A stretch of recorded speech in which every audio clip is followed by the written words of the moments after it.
Diqqat! 1 va 2 avgust kunlari dam olish kunlariga to'g'ri kelganligi sababli avgust oyining pensiyasi kechikadimi? Barcha savollarga ushbu videorolikda javob topasiz.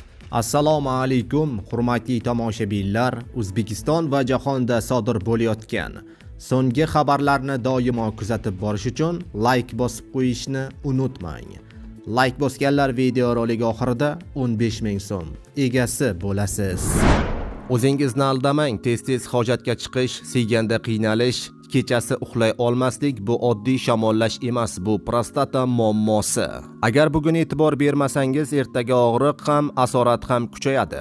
Vulkan 100% tabiiy kuchli tabobat inomi prostata bezidagi yalliqlanishni kamaytiradi, siydik yo'lini tiklaydi, erkaklar quvvatini kuchaytiradi. Vulkan bilan sokin hayot kechirasiz yoki qiynalishda davom etasiz. Tanlov sizniki. Vulkan ham sinalgan, ham kutilgan mahsulot. Hoziroq qo'ng'iroq qiling, 30% chegirmaga ega bo'ling. O'zbekiston bo'ylab yetkazish mutlaqo bepul.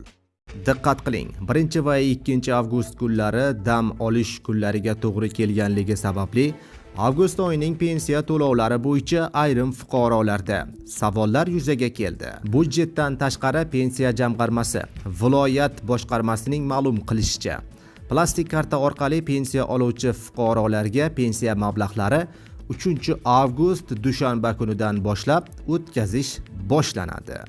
Pensiya mablag'lari barchaga 3 avgustdan 5 avgustga qadar plastik kartalariga tushirib beriladi, deyiladi xabarda.